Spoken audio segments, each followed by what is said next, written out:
Hello, ladies and gentlemen, and welcome to another episode of World of Tanks. I'm AJ, and today we'll be looking at a couple of games I had in my tier 10 mediums, namely the BatChat and the Object 140. Now, the Object 140 is a very interesting tank. It is one of the two Russian mediums that you can get from the T-54.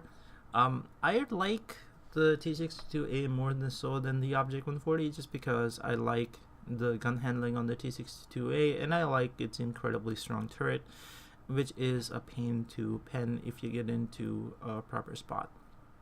Now, the Object 140 has better gun depression than the T-62A and gets higher top speed, but the T-62A, I don't know, I just favor that tank over this one.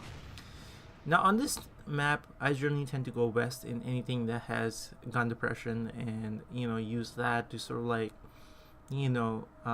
play play the ridge with any tank that I have that has decent gun depression. And the reason for that is that from this side, progressing into the enemy cap is a lot easier than progressing from the other side. Even if you do tend to dominate the other side, it is going to be very, very hard to sort of like get into the enemy cap with any ease. Now, one mistake I make here is that will come up in a second is I take far too long to aim at this 112. I should have known that he was aiming at me, and that I was gonna just make it easier for him to sort of like shoot me. Instead, I take my chance and kind of like pay for it. Now, I load heat rounds for the 112. It's just because at the range that he's at, he's more or less held down, and it's gonna be a pain to sort of like pen him anyways.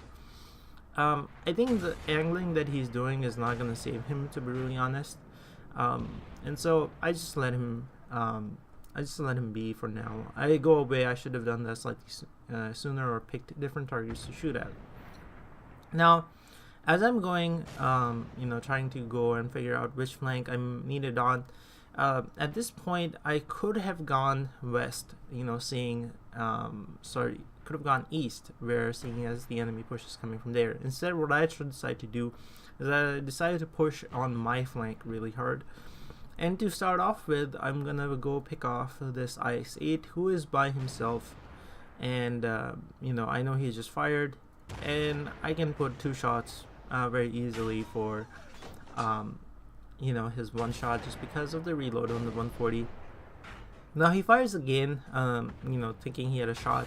I know now that I have time to put two more shots into the IS-8, and I tried to track him with the last shot, but fortunately for him, he kind of like retreats.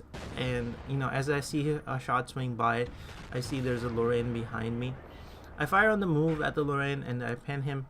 I'm trying to keep my 4D alive, so I'm gonna keep on progressing forward until he retreats behind the ridge. And as I poke the ridge, I see there's two heavy tanks and the Lorraine sitting there, so I have no intention of like giving them easy shots. Now the Lorraine certainly becomes brave as the 110 comes forward.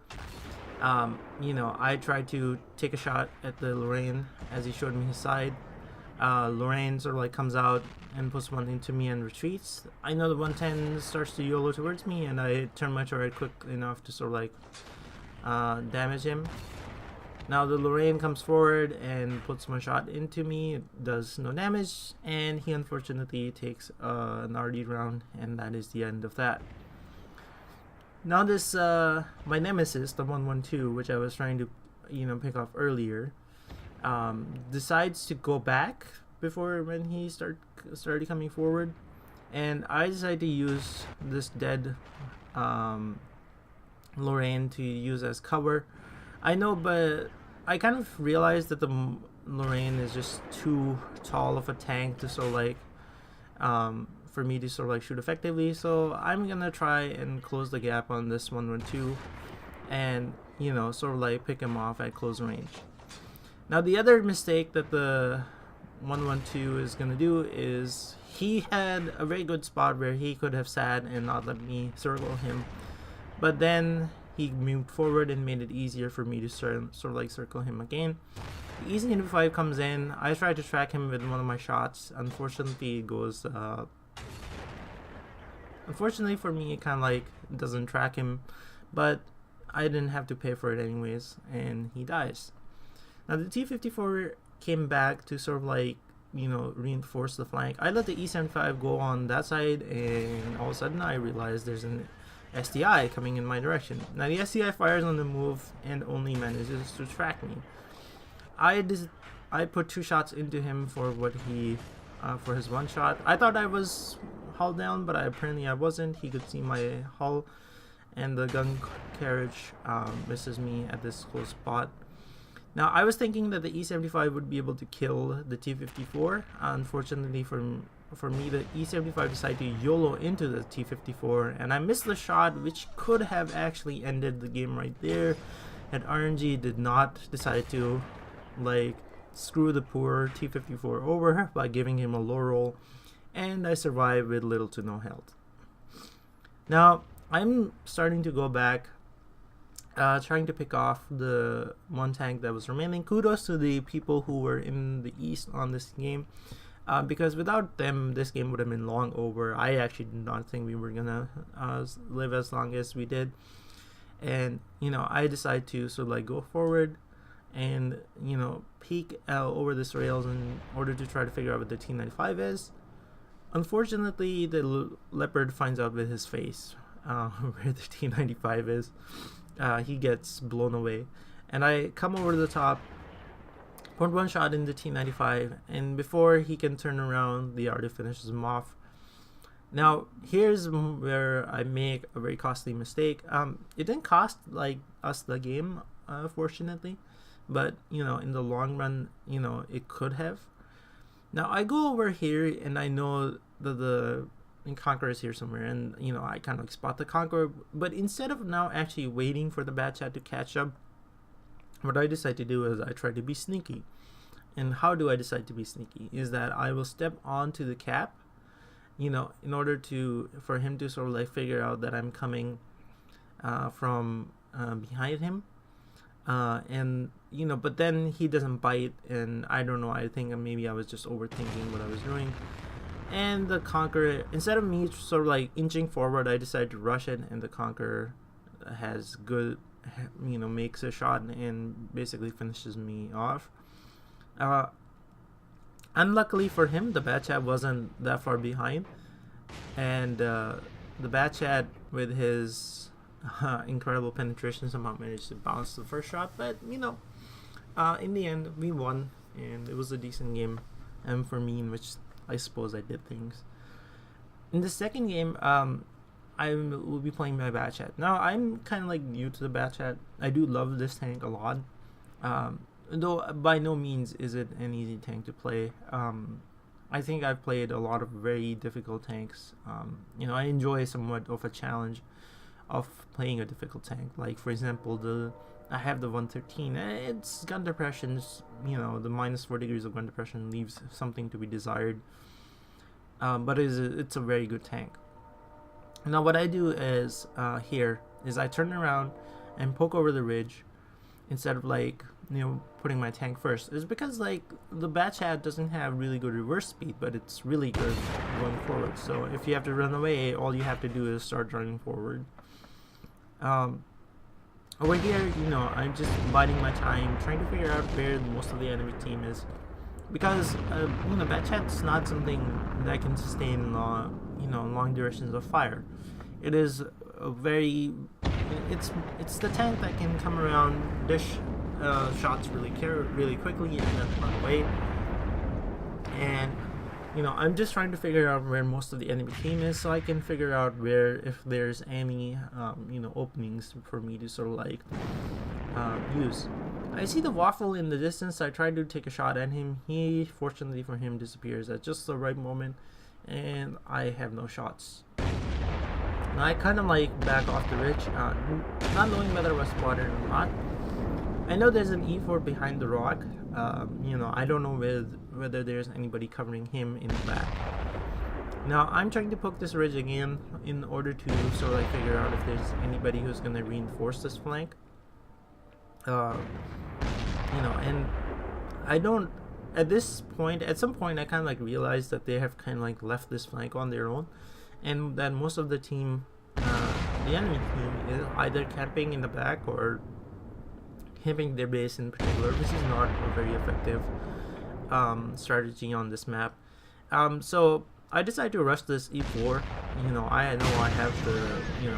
have the damage to sort of like take him out. I put 2 shots on him in the move, put 3rd into him, and the VZ finishes him off. I still have 2 shots, and I know there's an M103 below.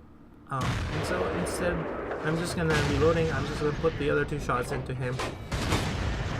And as soon as I'm done, the waffle turns around and finishes off the M103, and this flank is secured. Now, on steps like on the flank I'm in, the western flank is one of the most important ones, just because like your cap, the one in the north, can be easily covered if you have gun depression and you just decide to go north, because they have to sit in the open to cap. Same is true for the enemy team in the south. If they dominate this flank, they can easily come back and pick off stragglers in the north, and then sort of like just cap out. Now I see this E50M. I decide to take a risk, or more of a gamble is what I'm gonna do. Is I'm just gonna drive by him, put a couple shots into him, and then run away. The E50M obviously didn't see it coming. I fired 1 shot into him, and this could have cost me my life, but the waffle fortunately was a terrible shot, and he missed most of the shots, and I run away. Now, the confusion I created, was enough for the waffle to get picked off. I don't know whether I should be taking credit for this, but I will, And so I decided to keep the shells that I have loaded and see if I can get shots at somebody else. Now, the Waffle Panzer IV on enemy team was actually using HE and only managed to do 502 damage to me. He could have done like 750 if he was up. I don't know who put that rock there. I swear that wasn't there when I was playing this game.